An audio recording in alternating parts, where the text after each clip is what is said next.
नमस्कार, मैं हूं आलोक और आप देख रहे हैं डेली 24 भारत। दिल्ली पुलिस की क्राइम ब्रांच ने कनाडा में कपिल शर्मा के रेस्टोरेंट पर फायरिंग की साजिश मामले में एक बदमाश को गिरफ्तार किया है। गैंगस्टर गोल्डी ढिल्लन गैंग का खासम खास बदमाश है, जिसके खिलाफ कई आपराधिक मामले भी दर्ज हैं।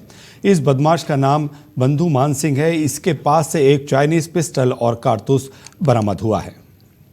दक्षिणपुरी वार्ड के उपचुनाव को लेकर भारतीय जनता पार्टी ने अपना विस्तृत घोषणा पत्र जारी किया है, जिसमें साफ सफाई, सड़क सुधार, पानी, सीवर समाधान, सुरक्षा और महिला युवा विकास को केंद्र में रखा है। वार्ड की हर गली नाली की नियमित सफाई, कूड़े के डंपिंग पॉइंट हटाने और घर घर से कूड़ा उठाने की व्यवस्था को और मजबूत करने का वादा किया गया है। लंबे समय से परेशान जनता को राहत देने के लिए विशेष अभियान चलाया जाएगा। हर ब्लॉक में साफ पानी की सुचारू सप्लाई और टूटे पाइपों की तुरंत मरम्मत का आश्वासन दिया गया है। टूटी सड़कों की मरम्मत, गलियों का पक्का निर्माण और हर अंधेरी गली में नई स्ट्रीट लाइट लगाने की योजना शामिल है। झूले, ओपन जिम, वॉकिंग ट्रैक और बैठने की आधुनिक व्यवस्था की जाएगी। साथ ही पूरे क्षेत्र में बड़े पैमाने पर पौधारोपण अभियान चलेगा। अपराध पर नजर रखने के लिए वार्ड के सभी संवेदनशील स्थानों पर सीसीटीवी कैमरे लगाए जाएंगे। महिलाओं और बुजुर्गों की सुरक्षा पर विशेष ध्यान दिया जाएगा। अतिक्रमण और अवैध निर्माण पर कार्रवाई होगी और ट्रैफिक जाम से राहत देने के लिए नई योजनाएं लागू होंगी। मोहल्ला स्वास्थ्य सेवाओं को मजबूत करने तथा नियमित स्वास्थ्य शिविर लगाने का आश्वासन दिया गया है। युवाओं के लिए खेल, कौशल विकास और रोजगार उन्मुख प्रशिक्षण कार्यक्रम शुरू किए जाएंगे। सहायता समूह और रोजगार आधारित योजनाओं पर भी फोकस रहेगा। वर्षा जल संचयन, नालों की सफाई और पर्यावरण संरक्षण के लिए विशेष अभियान चलाया जाएगा। एक ऐसी चीज है जैसे नहाना जरूरी है, खाना जरूरी है, पहनना जरूरी है, उसी प्रकार से सफाई भी जरूरी है। जबकि हमारे सफाई कर्मचारी सुबह 4 बजे उठ करके शहर को साफ करने का काम करते हैं, अपनी पूरी तन्मयता से काम करते हैं, लेकिन चुने हुए प्रतिनिधि की लापरवाही के कारण से आज भी दक्षिणपुरी वार्ड कूड़े के ढेर के अंदर बैठा हुआ है। इस वार्ड के अंदर सीवर जाम की बहुत बड़ी समस्या है। जगह जगह सीवर जाम है। 11 साल आम आदमी पार्टी की सरकार रही, आज भी विधायक आम आदमी पार्टी का है और सारे अधिकारी जल बोर्ड के जो इस क्षेत्र में काम करते हैं वो विधायक के अंतर्गत काम करते हैं। हम किसी गली मोहल्ले में जाएंगे तो जगह जगह सीवर जाम है। जब सारी व्यवस्था आपके हाथ में तो सीवर जाम क्यों नहीं खुलते? तो सीवर जाम की समस्या से हम लोगों को निदान दिलाएंगे। यहाँ पानी की बहुत बड़ी समस्या है। यहाँ पर 19 ब्लॉक है, 4 कैंप है, 1 गांव है। जहां पर उनके कार्यकर्ता रहते हैं वहां का तो वाल्व खोल देते हैं, वहां तो पानी बहता है और बाकी दिल्ली क्षेत्र की जनता पानी के से प्यासी मर रही है। तो पानी की व्यवस्था को बेहतर करने के लिए हम काम करेंगे। तीसरा, हमारा जो सड़क गलियां टूटी हुई है उनको बनवाने के लिए हम काम करेंगे, क्योंकि दिल्ली में हमारी सरकार है, सांसद हमारे हैं। जब पार्षद हमारी होगी तो सभी टूटी गलियों के लिए फंड लाने का काम हमारी पार्षद करेगी। इस क्षेत्र के अंदर डार्क पॉइंट बहुत सारे हैं। उन डार्क पॉइंटों को खत्म करने के लिए स्ट्रीट लाइटों को बढ़ाया जाएगा और जो डार्क पॉइंट है वहां लाइटें लगेंगी और जहां हमारे पोल लगे हुए अगर लाइट खराब है तो उनको रिप्लेस किया जाएगा। यहां पर पूरे वार्ड में 35-40 पार्क हैं। अगर हम सब पार्कों में जाएंगे तो उन पार्कों के अंदर ऐसा लगता है जैसे कि बंजर भूमि है, कोई पौधा नहीं है, कोई घास नहीं है। कोई लोगों को, हमारी माता बहनों को हमें लगता है कि वहां पर सीसीटीवी कैमरे लगने चाहिए, तो उनकी सुरक्षा को ध्यान में रखते हुए सीसीटीवी कैमरों को बढ़ाया जाएगा और दिल्ली सरकार की उसमें सहायता ली जाएगी। इस क्षेत्र के अंदर ट्रैफिक की बहुत बड़ी समस्या है, तो दिल्ली पुलिस के साथ तालमेल करके यहाँ पर ट्रैफिक जाम ना हो और लोगों को समस्या ना हो। और जो यहाँ पर प्रेम चौहान ने लेंटर माफिया, टैंकर माफिया जो एक यहाँ पे चला रखा है, तो यहाँ लेंटर माफियाओं का सफाया किया जाएगा, टैंकर माफियाओं को सफाया किया जाएगा। उस पर हम काम करेंगे और लोगों के जो मकान है वो नक्शे से बने, ठीक से बने, उसमें कोई भ्रष्टाचार ना हो, जरूरतमंद को मकान मिल सके, उसके लिए हम काम करेंगे, उसका वहीं पर उपयोग हो सके। नागरिक सेवा के लिए हमारा जो प्रत्याशी है, जब वो जीत कर आएगा तो लोगों के बीच में रहेगा। जितने भी यहाँ के प्रमुख ब्लॉक है या चौक है, हर सप्ताह हमारी प्रत्याशी जो जीतने के बाद सेविका बनेगी, वो हर चौक पर रोज हर सप्ताह में एक दिन वहां बैठेगी और जनता अदालत लगा करके लोगों को से डायरेक्ट समस्याएं सुनकर उनका समाधान करेगी। ऐसा हमारा विजन है। ये सारी बातें ऐसी है जो मैंने बताई है, जिस वो अगर यहाँ पर लागू हो गई और वो सिर्फ और सिर्फ पार्क खूबसूरत सौंदर्यीकरण करना, उनमें ओपन जिम लगवाना, पार्किंग की सुविधा दिलवाना, यहाँ पर जितने आरोग्य मंदिर हैं उनमें दवाइयों की व्यवस्था सही हो, ज़्यादा से ज़्यादा आरोग्य मंदिर खुलें, उनमें टेस्ट हों, सही सुविधाएं लोगों को मिलें। जितने एमसीडी स्कूल्स हैं, एमसीडी स्कूल्स में शिक्षा व्यवस्था कैसे हम ज़्यादा से दुरुस्त कर सकते हैं, उनमें साफ सफाई की, पानी की, बच्चों के खेल कूद की सुविधाएं कैसे उन्हें मुहैया करा सकते हैं, इन सारी चीज़ों पे हम काम करेंगे। मैं जनता की सेवक बन के जनता के बीच में हमेशा रहूँगी और कोशिश करूँगी कि हमारे यहाँ पर जितने बुजुर्ग हैं, बुजुर्गों के लिए भी हम इस तरीके का एक सेंटर बना सकें जिसमें वो एक दूसरे के टच में रहें। और कई बार ऐसा होता है कि बच्चे काम पे चले जाते हैं, और उनके जो पोता पोती हैं वो भी अपने स्कूल कॉलेज चले जाते हैं, वो अकेले हो जाते हैं, तो उनका भी मुझे ख्याल है, उनके लिए भी हम कुछ इस तरह का सेंटर बनाएंगे जिसमें सारे बुजुर्ग एक साथ आकर अपने आप को अकेला महसूस ना करें। उनको जो सुविधा हम दे सकें वो देंगे। बच्चों के लिए लाइब्रेरी का बंदोबस्त करेंगे कि जिसमें हमारे बच्चों को बड़े बड़े महापुरुषों की किताबें और उनके कोर्स की किताबें भी पढ़ने को मिलें, बच्चों का सांस्कृतिक विकास भी हो इससे।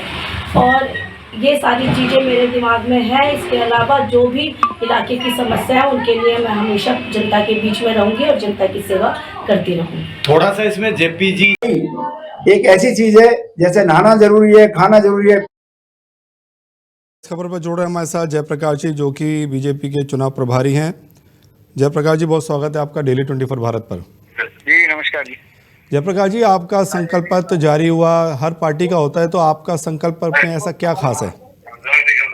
देखिए, हमारा संकल्प पत्र में ये खासियत है कि पिछले जब से देश आजाद हुआ है, या तो कांग्रेस का राज रहा है या आम आदमी पार्टी का राज रहा है, इनके प्रतिनिधि यहाँ चुन कर आए हैं जी। लेकिन आज भी यहाँ की जनता मूलभूत सुविधाओं से वंचित है। लोग पीने के पानी से तरस रहे हैं, गलियों में गड्ढे हैं, सीवर जाम हुए पड़े हैं, बिजली के तार उल्टे सीधे हैं, गलियां टूटी पड़ी हैं, पार्कों का हाल बहुत बुरा है। तो हम सारी चीजों को ठीक करने के लिए हमने संकल्प पत्र में कहा है कि दिल्ली में भाजपा की सरकार है, नगर निगम में भाजपा की सरकार है, केंद्र में भाजपा की सरकार है, हमारा प्रत्याशी जीतेगा तो सब काम के लिए उसके पास सांसद है, दिल्ली सरकार है, केंद्र सरकार है। तो गलती से आम आदमी पार्टी का व्यक्ति जीत गया तो वो किसके पास जाएगा? जैसे उनका विधायक बहानेबाजी करता है, ऐसे पार्षद बहानेबाजी करता है, फंड नहीं मिल रहा जी, कोई सामान वो फंड रिलीज नहीं कर रहा जी, काम नहीं करने दे रहे जी। तो इसलिए मेरा सबसे निवेदन है कि हमारा संकल्प पत्र है कि क्षेत्र के लोगों को जन सुविधाएं मिले, सुविधाएं मिले, इसलिए वो भाजपा को वोट दे, हमारी प्रत्याशी को जिताए ताकि उनकी सभी समस्याओं का हम समाधान कर सके। जयप्रकाश जी, दक्षिणपुरी में एक बहुत बड़ा मुद्दा है टैंकर माफिया को लेके, उस पर आपने क्या स्ट्रेटेजी बनाई है? देखिए, जैसा कि मैंने बताया कि यहाँ पे या तो कांग्रेस रही है या आम आदमी पार्टी रही है, तो टैंकर माफिया लेंटर माफिया पे हमला होगा जी। ना टैंकर माफिया चलेगा ना लेंटर माफिया चलेगा। गरीबों के मकान बनेंगे, उस पर कोई भ्रष्टाचार करने नहीं देंगे, और जो पानी बेचने का काम कर रहे हैं, वहाँ धंधा कर रहे हैं, वो बिल्कुल हम समाप्त कर देंगे। लोगों को नियमित रूप से स्वच्छ और स्वस्थ जल मिले उसकी कोशिश करें। जयप्रकाश जी, ऐसी कौन सी जगह है जहाँ आज भी पानी नलों में नहीं पहुँच पाया है? ब्लॉक नंबर 5 है, ब्लॉक नंबर 7 है, ब्लॉक नंबर 10 है, ब्लॉक नंबर 20 है, ऐसे अनेक ऐसे ब्लॉक हैं जहाँ पर आज ही पानी के लिए तरस रहे हैं। कई ब्लॉकों के अंदर पानी बह रहा है, गांव में लोग परेशान हैं, गांव में गलियां टूटी पड़ी है। तो पानी नियमित रूप से लोगों को मिले, पूरा मिले, ये हमारी योजना है, ये हमारा विजन है, उसके लिए हम काम करेंगे। लेकिन जयप्रकाश जी, अरविंद केजरीवाल ने तो ये कहा था कि हर जो है घर में नलों से पानी आ रहा है, साफ पानी आ रहा है, लेकिन आप बता रहे हैं कि कितने ब्लॉक है जहाँ पानी ही नहीं है।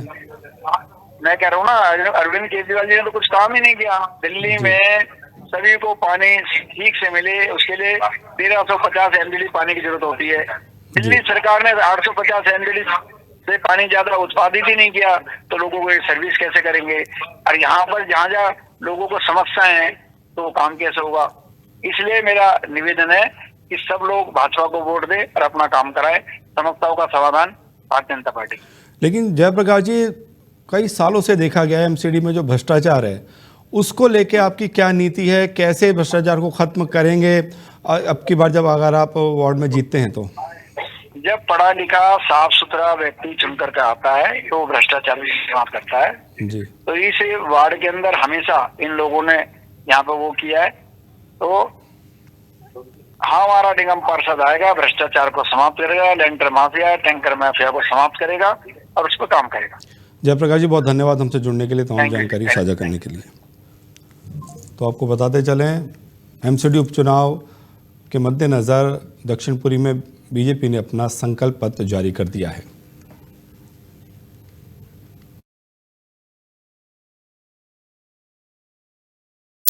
दिल्ली में ब्लास्ट मामले में गिरफ्तारी के बाद आरोपियों की रिमांड बढ़ा दी गई है।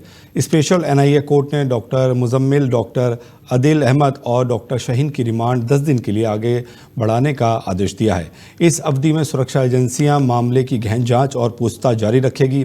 कोर्ट का यह फैसला जांच को और प्रभावी बनाने और मामले में सभी सबूत इकट्ठा करने के उद्देश्य से लिया गया है। आरोपियों की रिमांड बढ़ने से एजेंसियों को आतंकवादी नेटवर्क और उनके संभावित सहयोगियों के बारे में और जानकारी जुटाने का मौका मिलेगा।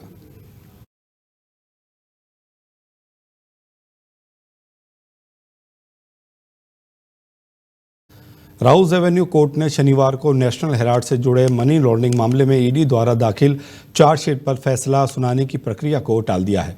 अब अदालत 16 दिसंबर को अपना अंतिम आदेश सुनाएगी। इस मामले में कांग्रेस ने तर्क दिया कि ईडी की जांच राजनीतिक दबाव और बदले की कार्रवाई का हिस्सा है।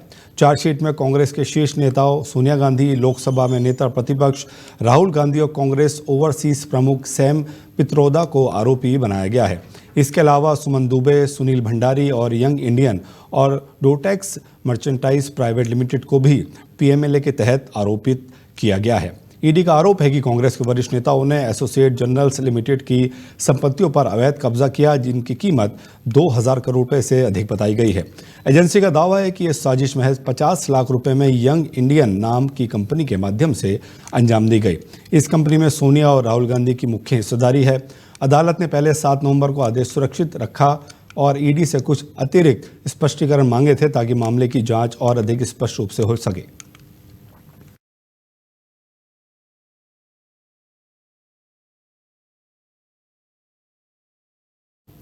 दिल्ली नगर निगम के 12 वार्डों में होने वाले उपचुनाव और मतगणना के अवसर पर ड्यूटी पर तैनात हजारों कर्मचारियों की सबसे बड़ी चिंता खत्म हो गई है। दिल्ली मेट्रो ने यह सुनिश्चित किया है कि मतदान और मतगणना के दिन कोई भी पोलिंग पार्टी समय पर अपने बूथ तक पहुंचने में समस्या का सामना ना करे। डीएमआरसी के प्रधान कार्यकारी निदेशक अनुज दयाल ने प्रेस रिलीज में बताया कि 30 नवंबर को मतदान और 3 दिसंबर को मतगणना के दिन सभी लाइनों की पहली मेट्रो सुबह 4 बजे से अपने टर्मिनल स्टेशनों से रवाना होगी। इन दोनों दिनों में सुबह 4 से 6 बजे तक मेट्रो हर 30 मिनट में चलती रहेगी ताकि पोलिंग स्टाफ और अन्य आवश्यक कर्मियों को समय पर मतदान केंद्र पहुंचने में कोई परेशानी ना हो। सुबह 6 बजे के बाद शेड्यूल सामान्य रहेगा और आखिरी मेट्रो रात 11:30 बजे तक चलेगी, जो सामान्य समय से आधा घंटा ज़्यादा है। इस व्यवस्था से उन समस्याओं का समाधान हो गया है जो पिछले चुनावों में भारी इलाकों जैसे रोहिणी, शालीमार बाग, त्रिलोकपुरी और विकासपुरी में पोलिंग पार्टियों को सामना करना पड़ता था। पहले सुबह जल्दी मेट्रो ना मिलने के कारण बूथ सेटअप में देरी हो जाती थी। इस बार चुनाव आयोग से मिले फीडबैक को ध्यान में रखते हुए डीएमआरसी ने विशेष रूप से सुबह 4 बजे से सेवाएं शुरू करने का निर्णय लिया। इस बदलाव से न केवल पोलिंग स्टाफ बल्कि मीडियाकर्मी और सुबह जल्दी वोट डालने वाले नागरिक भी लाभान्वित होंगे। अब मतदान और मतगणना के दिन दिल्ली मेट्रो समय पर सभी को उनके गंतव्य तक सुरक्षित और सुविधाजनक यात्रा सुनिश्चित करेगी।